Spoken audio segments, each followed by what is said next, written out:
30 novembre 2022. C'est la date à laquelle la première version de ChatGPT a été publiée et vous n'êtes pas sans savoir qu'à partir de ce jour-là, notre monde a petit à petit commencé à changer. ChatGPT, c'est un programme de conversation qu'on qualifie d'intelligence artificielle car il a le moyen de communiquer avec vous avec une forme d'humanité et une certaine forme d'intelligence. Cette forme d'intelligence est dans ce cas précis utilisée pour vous permettre de converser, d'où le mot chat. Mais depuis l'explosion d'OpenAI, la maison mère de ChatGPT, on est face à une marée de nouvelles IA qu'on appelle IA générative. La particularité de celle-ci, c'est qu'elles permettent, comme leur nom l'indique, de générer du contenu à partir d'une phrase. Demandez-lui de faire apparaître Steve Jobs croqué dans une pomme en plein Paris, et voilà ce que vous obtiendrez. Alors ok, c'est bien marrant, mais ça peut surtout parfois être très pratique d'utiliser ces intelligences artificielles au quotidien, car elles permettent de nous faire gagner un temps précieux.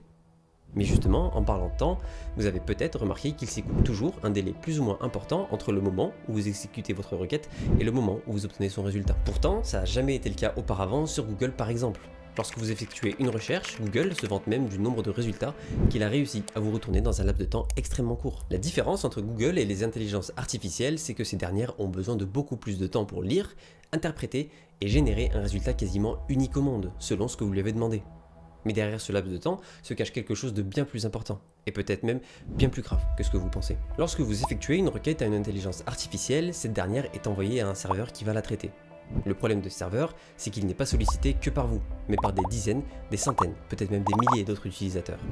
Pour y arriver, il a donc besoin d'une puissance de calcul très importante, car en plus du nombre colossal de requêtes qu'il se prend chaque seconde, générer un élément est l'action la plus difficile qu'on puisse demander à une machine. Je dis une machine, mais c'est une règle valable pour littéralement toute chose. Regardez combien de temps met un arbre pour donner des fruits, combien de temps vous-même il vous faudra pour le dessiner dans les moindres détails, ou combien de temps et d'énergie il a fallu au corps de votre maman pour vous créer, vous. Le processus de création qui régit notre monde demande du temps, de l'énergie, et ça de manière considérable. Chaque requête que vous effectuez à une IA lui demande une quantité importante d'énergie. Et cette énergie, dans notre cas, est électrique. OpenAI et l'ensemble de ses concurrents ne communiquent que très peu, voire pas du tout, sur leur consommation d'énergie et sur l'empreinte carbone que provoque l'utilisation de leurs outils. Pourtant, d'après certaines études, la consommation électrique journalière de ChatGPT pour faire fonctionner ces quelques 3600 serveurs serait de 564 MWh. Si ça vous parle pas, dites-vous que c'est l'équivalent de ce que consomme chaque jour le Bénin. Oui, un pays, ok. Vous vous dites que le Bénin, c'est peut-être pas un gros consommateur d'électricité. Et bah d'après certaines études, si Google intègre demain de l'IA dans ses résultats de recherche, sa consommation annuelle pourrait atteindre celle de l'Irlande. Et d'ici 2027, l'IA, de manière globale, pourrait consommer autant qu'un pays comme la Norvège, le Brésil ou encore la Belgique. Vous commencez à réaliser? Le problème de cette consommation électrique, c'est que la plupart du temps, elle ne provient pas de ressources renouvelables. Pour la produire en quantité suffisante afin d'alimenter ces milliers de serveurs très gourmands, on utilise des ressources fossiles comme le gaz ou le charbon, ce qui a pour conséquence de générer des gaz à effet de serre comme le CO2, gaz qui participe grandement au réchauffement climatique. Vous comprenez donc que si déjà aujourd'hui les IA ont besoin d'une quantité d'énergie extrêmement importante, leur évolution va provoquer un cataclysme écologique, si les moyens de production de cette énergie, eux, n'évoluent pas. Admettons que ce soit le cas. Admettons que l'électricité produite provienne toujours et majoritairement de ressources fossiles. On peut alors imaginer que le progrès technologique en termes de miniaturisation et d'efficience des processeurs permettra aux IA de consommer moins d'énergie, et donc de moins polluer. Et bah c'est pas si sûr. Le paradoxe de Jevons, ça vous parle? Le paradoxe de Jevons, tiré d'un nom d'un économiste britannique du 19e siècle, affirme que les progrès technologiques conduisent à une hausse nette de l'utilisation des ressources. Il cite « Le fait de rendre ces outils plus efficaces et plus accessibles peut avoir pour conséquence de permettre un plus grand nombre d'applications et de personnes qui les utilisent. » Regardez votre smartphone. La miniaturisation des composants a permis à votre ordinateur, votre télé, votre baladeur et votre appareil photo de tenir dans votre main. Ce que ça a aussi permis, c'est de tenir dans la main de chacune des personnes qui sont autour de vous, pour ne pas citer le monde entier. Tous les composants de votre smartphone consomment certes peu d'énergie, mais additionnez la quantité d'électricité consommée chaque jour pour les rechercher dans le monde entier. Et osez me dire qu'elle est inférieure à l'époque où le smartphone n'en était qu'à ses débuts, et où sa consommation était pourtant énorme en comparaison à la puissance qu'il délivrait. Même si demain, l'efficacité de l'IA s'améliore et si les processeurs qu'elle utilise consommeront beaucoup moins, on sera en contrepartie beaucoup plus à l'utiliser, et donc beaucoup plus à polluer. L'IA risque de détruire notre monde. En ayant cette réflexion, on met de côté une grande partie du sujet, qui pourtant coule de source lorsqu'on parle d'IA. Dans l'expression intelligence artificielle, il y a le mot intelligence.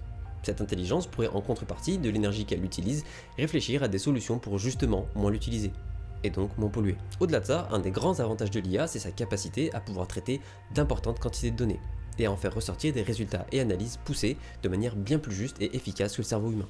Bien. Admettons donc que vous donniez à une IA toutes les données nécessaires pour qu'elle puisse comprendre les tenants et aboutissants des problèmes climatiques de notre monde. Cette IA pourrait donc proposer des modèles d'évolution permettant de réduire notre impact environnemental, sur tout sujet confondu. D'après l'INRIA, l'Institut national de recherche en sciences et technologies du numérique, l'IA va permettre dans quelques années de lutter contre le réchauffement climatique et favoriser la durabilité environnementale de par sa capacité à analyser d'importantes quantités de données. Claire Monteléoni, directrice de recherche dans l'Institut, construit actuellement le projet d'une nouvelle équipe destinée à prédire l'évolution du climat et anticiper les phénomènes extrêmes grâce à l'intelligence artificielle. L'IA sera peut-être capable de sauver notre monde, en résolvant des problèmes de fond auxquels nous sommes confrontés. Prenons un exemple. L'un des problèmes majeurs de notre époque est l'utilisation intensive de matières premières servant à fabriquer des produits de plus en plus complexes, parfois même moins durables et moins réparables. Que ce soit chez Apple, Samsung ou encore Google, la très grande majorité des appareils et accessoires technologiques que nous utilisons ont une empreinte environnementale catastrophique. Car dans la majorité des cas, pour atteindre la haute qualité de fabrication de ces objets, il faut les rendre si complexes que le jour où une panne survient, seul un expert sera capable de le réparer, à un prix sûrement moins intéressant que l'achat d'un nouveau produit. On se retrouve donc à devoir puiser, produire, consommer et jeter bien trop vite par rapport à ce que la Terre peut nous offrir. 2 août. C'est le jour du dépassement en 2023, date à laquelle l'humanité a consommé l'ensemble des ressources que la Terre peut reconstituer en une année. D'après Global Footprint Network, il nous faudrait donc 1,7 Terre pour ne pas dépasser ce seuil maximum. Le problème de ce jour, c'est qu'il ne cesse de reculer chaque année. Si on continue de la sorte, il est évident qu'on va droit dans le mur, et qu'on ne pourra tout simplement plus continuer d'autant produire et consommer, car notre Terre ne pourra plus nous l'offrir. Maintenant, admettons qu'on puisse se servir d'une IA spécialisée sur les ressources et leurs conséquences environnementales, et qu'on lui expose ce problème. Cette IA utilisera certes une quantité d'énergie importante pour le solutionner, mais sa solution, elle, permettra peut-être de bouleverser nos méthodes de production, de développement et de fabrication. Et peut-être même de repousser le jour du dépassement, au mois de décembre. Alors certains diront que des produits écologiques, durables et réparables, avec une faible empreinte environnementale, n'ont pas besoin d'une IA pour exister, comme par exemple le Fairphone. Et c'est vrai, ça existe et ça marche même très bien. Un autre produit que j'apprécie énormément et qui m'a été offert par Kibodo, c'est le Rhizome Light. Comme le Fairphone, ce n'est pas un produit qui a été conçu par une IA, mais il est l'exemple de ce que l'intelligence artificielle pourrait nous permettre de produire sur l'ensemble de nos outils du quotidien. Ce produit, c'est un clavier en bambou et aluminium anodisé qui, en plus de l'offrir un design sublime, lui permet de se définir comme un produit durable et écologique. Chacune des touches peut être déclipsée en cas de panne ou tout simplement remplacée pour s'adapter à une utilisation Mac ou PC. Sa faible consommation électrique lui permet de tenir un mois sans le recharger malgré la présence de rétroéclairage. Et même les mentions obligatoires sont gravées à même le bois pour ne pas utiliser de stickers en plastique. C'est exactement ce genre de produit que l'intelligence artificielle sera capable de produire pas seulement sur nos claviers ou smartphones de niche, mais sur l'ensemble de nos appareils électroniques. Je crois au fait que l'intelligence artificielle permettra un jour à l'iPhone d'avoir la même philosophie que le Rhizome Light, même si ça vous paraît peut-être lointain ou même impossible. Imaginez des IA nous permettant de concevoir des smartphones avec des matériaux solides et écologiques, des voitures avec des moteurs extrêmement efficients et des composants non polluants, des IA nous donnant de meilleures prévisions météo afin d'adapter nos modes de consommation et de mieux prévenir les périodes de sécheresse ou de fortes pluies par exemple. Elle pourrait nous indiquer qu'une canicule est très certainement prévue cet été et qu'il faut donc à partir d'une certaine date commencer à réduire notre consommation d'eau. Cette IA pourrait également améliorer nos rendements agricoles de par sa capacité d'anticipation bien supérieure à nos modèles de prévision actuels, pour mieux anticiper les catastrophes naturelles par exemple. Imaginez une IA pouvant étudier les différentes zones polluées en ville afin d'adapter en temps réel la circulation de véhicules polluants, au lieu de se baser sur la ridicule vignette critère. Vous n'avez ici qu'un aperçu de ce que mon esprit, qui est loin d'être omniscient, a pu imaginer à travers les différents articles que j'ai pu lire.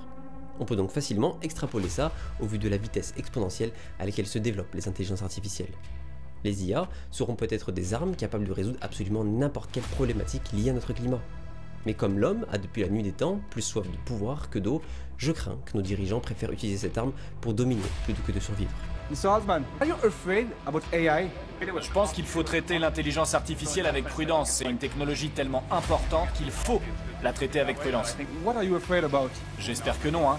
Mais peut-être aussi pour créer de nouvelles armes. Et puis à plus long terme, bon, on a tous vu des films de science-fiction, mais je suis sûr qu'on pourra gérer.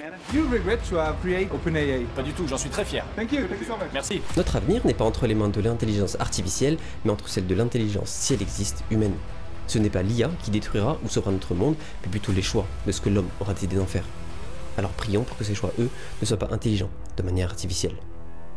Merci de m'avoir écouté, merci à Kibodo pour le clavier, et n'oubliez pas de vous abonner. C'était Jamil.